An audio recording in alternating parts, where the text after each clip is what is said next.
7 თვეში ავტოსატრანსპორტო საშუალებების გამონაბოლქვის დადგენილ ნორმასთან შეუსაბამობისათვის 5000-მდე პირი დაჯარიმდა. ამის შესახებ ინფორმაცია გარემოს დაცვითი ზედამხედველობის დეპარტამენტმა გაავრცელა უწყების ცნობით 2023 წლის 4 სექტემბრიდან 4 აპრილამდე ყველაზე მეტი 2107 ჯარიმა თბილისში მოძრავ მძღოლებს დაეკისრა, 977 დარღვევა დაფიქსირდა ქუთაისში, 812 ბათუმში და 672 რუსთავში. დაჯარიმებული პირების უმრავლესობას ფიზიკური პირები წარმოადგენენ, ამასთან 3000-მდე ჯარიმა მსუბუქ ავტოსატრანსპორტო საშუალებაზე მოდის, ჩამონათვალში მეორე ადგილზეა მიკროავტობუსები, სატვირთო ავტომობილები და ბოლოს ავტობუსები.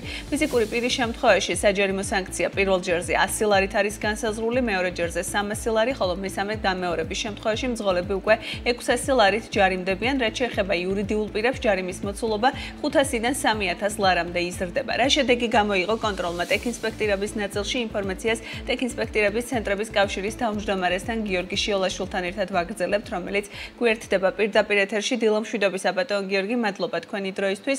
როგორია 2024 წლის პირველი თვეების მონაცემები ტექინსპექტირების კუთხით და რამდენად მუშაობს კონტროლის მექანიზმები, რამდენად სასიკეთოდ მუშაობს ტექინსპექტირების რაოდენობის ზრდის თვალსაზრისით?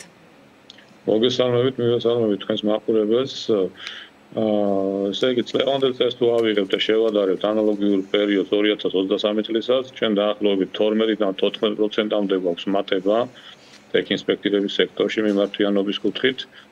აქედან გამომდინარე, დინამიკა დადებითია, ვფიქრობ, ეს პროცესი, ასე ვთქვათ, იმ დაგვარად მიდის, რომ უფრო მეტი ავტომობილი იქნება წარდგენილი ტექინსპექტირებაზე და ზოგადად მიზანი რაც არის ტექინსპექტირების რეფორმის, რომ რაც შეიძლება მეტი ავტომობილი იქნას მიმართული ტექინსპექტირების ცენტრებში, რათა ჩვენ რაღაც გარკვეულ მაღალ მაჩვენებელს მივაღწიოთ, რომ ხელშესახების შედეგები მივიღოთ. და ვფიქრობ, ზრდა დაკავშირებულია ბატონ გიორგი კონტროლის მექანიზმებთან, როგორია ამ ეტაპზე შეფასება და ახსნა ამ სტატისტიკის? რა თქმა უნდა, გზებზე კონტროლი ძალიან მნიშვნელოვანი ვერკეტია. რეალურად ამას დადებითი ეფექტი აქვს.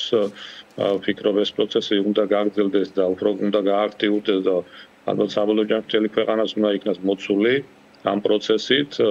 ზოგადად ადმინისტრირება არის ერთ-ერთი უმნიშვნელოვანესი ფაქტორი და რა თქმა უნდა, აქაც ყოველთვის მუდმივად გამოწვევა, ასე ვთქვათ, ეს გამართული ადმინისტრირება ჩვენი სექტორისთვის, როგორც საგზაო უსაფრთხოების სტრატეგიაში არის მოცემული, ყოველწლიურად იგეგმება რაღაც გარკვეული რაოდენობით, რომ დაემატოს ეგრეთ წოდებული ჭკვიანი კამერები მთელი ქვეყნის მასშტაბით, რაც რეალურად ხელს შეუწყობს ტექინსპექტირების ცენტრებში მიმართვიანობის მომატებას. რამდენად გამართულია არსებული კონტროლი, რაც გვაქვს 4 ქალაქში? ჩვენ ხშირად ვსაუბრობდით ხოლმე, რომ ხშირად ჩუქნიშნები გამართულია, ხშირად არ ხდება ინსპექტირება იმ დონით, რა დონითაც საჭიროა და გვჭირდება ყოველს ერთად. აი ამ ნაწილში რა შეიცვალა 2024 წლის პირველ კვარტალში? როგორც აღნიშნე, დინამიკა დადებითია და აქედან გამომდინარე პირდაპირ მივდივართ იქამდე, რომ უკეთესობა არის შარშანდელ წელთან შედარებით, ასე ვთქვათ. თუმცა როგორც აღნიშნე, ეს მუდმივი გამოწვევა არის და უფრო და უფრო უნდა დაიხვეწოს ეს სისტემა, რა თქმა უნდა.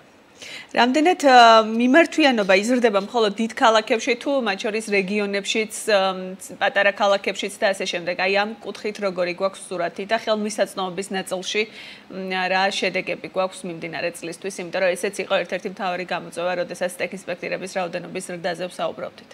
ფაქტიურად დაახლოებით ერთი და იგივე ოდენობით არის მომატებული, როგორც დიდ ქალაქებში, ასევე რეგიონებში, ტექინსპექტირების ცენტრებში მიმართვიანობა. რეალურად ეს ისეთი პროცესია, რომ ფაქტიურად ერთგვარად უნდა ხდება მატებას და კლებაც და აქედან გამომდინარე, ეს სისტემურად უნდა იქნას განხილული ის საკითხების პრობლემები, რომელიც სექტორის წინაშე დგას და ვფიქრობ, დადებითი დინამიკა კარგია და უფრო და უფრო მეტი პროცენტულობა იქნება მიმართული, თქვათ, ჩვენ თუ ვართ 2023 წელს, 2022-თან შედარებით გარკვეული მატება იყო, 9-17000 ავტომობილი იყო მიმართული ტექინსპექტირების ცენტრებში და აქედან გამომდინარე ვიმედოვნებთ, რომ თუ შენარჩუნებული იქნება ეს დადებითი დინამიკა, 2024 წელი კიდევ უფრო მეტი ინსპექტირებული ავტომობილით დასრულდება.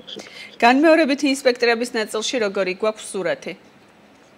განმეორებითი ინსპექტირების კუთხით ჩვენ, ასე ვთქვათ, შემცირებული გვაქვს სტატისტიკა, რადგანაც კარგად მოგეხსენებათ, რომ განმეორებითი ინსპექტირება 2023 წელს გახდა ფასიანი, ამან გამოიწვია ის, რომ ტექინსპექტირების ცენტრებში უფრო ასე ვთქვათ გამართული ავტომობილებით მიდიან ავტომფლობელები და აქედან გამომდინარე ზოგადად ამას დადებითი ეფექტი საგზაო უსაფრთხოების კუთხითაც აქვს, რადგანაც რეალურად უფრო გამართული ავტოპარკი მოძრაობს, რადგანაც ის პერიოდი, რაც ვთქვათ, განმეორებით ინსპექტირების თვის იყო მიცემული, როდესაც უფასო იყო ეს სერვისი, ფაქტიურად იმ პერიოდში ავტომობილები გადაადგილდებოდნენ იმ რაღაცა გარკვეული ხარვეზებით, და როდესაც დაკლებულია განმეორებით ინსპექტირებაზე მიმართვიანობა, შესაბამისად ეს იმაზე მეტყველებს, რომ რეალურად უფრო მეტი გამართული ტრანსპორტი მოძრაობს ამ ცვლილების შემდგომ. კი ბატონო, თქვენ ასევე წლის ბოლოს საუბრობდით აუცილებლობაზე პირველადი ინსპექტირების ტარიფების გადახედვის მიმართულებითაც. ამ კუთხით თუ არსებობს უკვე სიახლეები, ხო არ უნდა ელოდოს მომხმარებელი ფასების გაზრდას პირველად ინსპექტირებაზე? ჩვენ 2025 წლიდან ესე იგი ტექინსპექტირების სექტორში უნდა დაიწყოს ტექინსპექტირების ცენტრებზე მონიტორინგი. აქედან გამომდინარე ეს პროცესი უფრო ასე ვთქვათ უფრო მაღალ პასუხისმგებლობას დააყენებს ტექინსპექტირების სექტორში დასაქმებული პერსონალის და აქედან გამომდინარე რეალურად კიდევ უფრო მეტად დადგა იმის საჭიროება, რომ სექტორს ყავდეს მაღალანაზღაურებადი პერსონალი. ვფიქრობთ ის მოთხოვნა, რაც ჩვენი მხრიდან დადგა, რომ რეალურად სადღაც 30 ლარზეა საუბარი, 30 ლარით გაიზარდოს ტექინსპექტირების პირველი ტექინსპექტირების საფასური, ეს რეალურად ყველა ტიპის ავტომობილზე? სუბუქ ავტომობილზე, დიახ, სუბუქ ავტომობილებზეა საუბარი, 30 ლარიანი მატება თუ იქნება პირველადი ინსპექტირებისთვის, რეალურად ძალიან დაეხმარება სექტორს, ასე ვთქვათ, იმ მაღალი სტანდარტის შესანარჩუნებლად, როგორც აღნიშნე, მნიშვნელოვანია, რომ კვალიფიციური და მაღალანაზღაურებადი პერსონალი ყავდეს ტექინსპექტირების ცენტრებს. ამისთვის ეს დახმარება ჭირდება, ასე ვთქვათ, ჩვენს ინდუსტრიას. ანუ საუბარია, რომ 2025 წლიდან შეიძლება გაიზარდოს 30 ლარით, ყოველ შემთხვევაში ასეთია მოთხოვნა სექტორის წარმომადგენლების მხრიდან. დიახ. რაც შეეხება სატვირთო ავტომობილებს, ამ შემთხვევაში რა ტიპის მატებაზეა საუბარი, თუ გაქვთ ესეც გაწერილი უკვე? ნუ ზოგადად სადღაც 50%-იან მატებაზე იყო საუბარი და სადღაც 30-დან 50 ლარამდე იქნება მანდაც საუბარი მომატებაზე, ნუ ჩვენი მხრიდან ესეა დაყენებული საკითხი. კი ბატონო, და შეჯამებისთვის ბოლოს დღეისთვის რამდენი ავტომობილია ინსპექტირებული, რაც გადაადგილდება ქვეყნის მასშტაბით, რა 12-14%-იანი მატება ჯამში რიცხვებში როგორ გამოისახა? ესე იგი 2023 წელი ჩავყურე ჩვენ 9-17 ინსპექტირებული პირველად ინსპექტირების